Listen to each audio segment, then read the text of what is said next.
Eder. Mac. Pallister. Oh, caro Eder.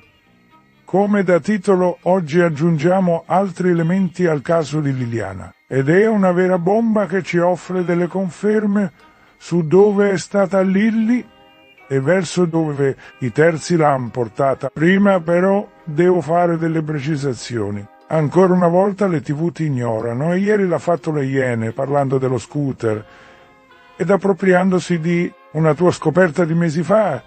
Ciò non è corretto e dispiace che si comportino così. Detto ciò, devo precisare che il composto 8-idrossichinolina è uno stabilizzante dell'acqua ossigenata e quindi lo trovi eventualmente e non sempre nella composizione dell'acqua ossigenata. Nel caso di Lilly era presente e ci porta a considerare l'utilizzo come disinfettante in primo uso. Mai e di più per rimuovere e fare pulizia sul suo corpo. Ti prego di mostrare la foto chiarificazione. Bene, adesso andiamo alla mesalazzina e dall'errore di fondo fatto sino oggi da parte degli inquirenti e siamo i primi in Italia a parlarne. Siete pronti? La sostanza 5-aminoacido salicilico che porterebbe a parlare di mesalazzina e di tanto ai farmaci anti-infiammatori per la cura dei tratti intestinali non si trova unicamente in essi, ma anche, ed ancor prima, in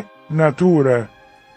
Ciò non è stato detto da nessuno ad oggi. In particolare si tratta di salicidi che si estraggono dal salice, e sia dia il caso che ne sia pieno tutta la zona del sopraparco San Giovanni sino al piano carsico sovrastante. L'idea, quindi, è che Lilly sia entrata in contatto con una falda acquifera situata nei pressi della presenza salicilica di zona. Ricordiamoci che uno dei piedi maturerà la macerazione cadaverica, che di tanto si avvia nel caso di contatto con acqua.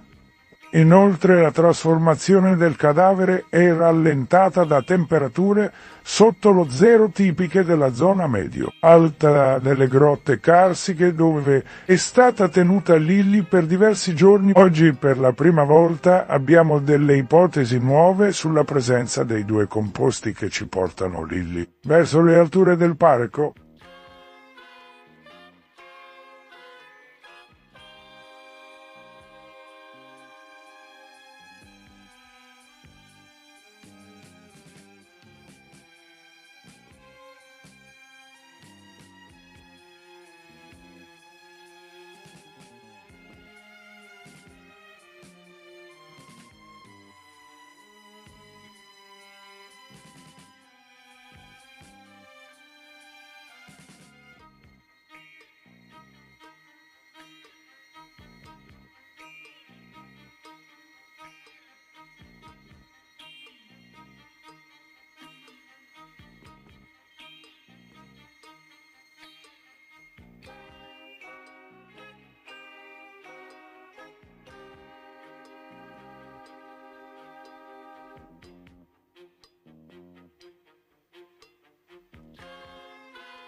Ehi, non dimenticare di iscriverti a questo canale.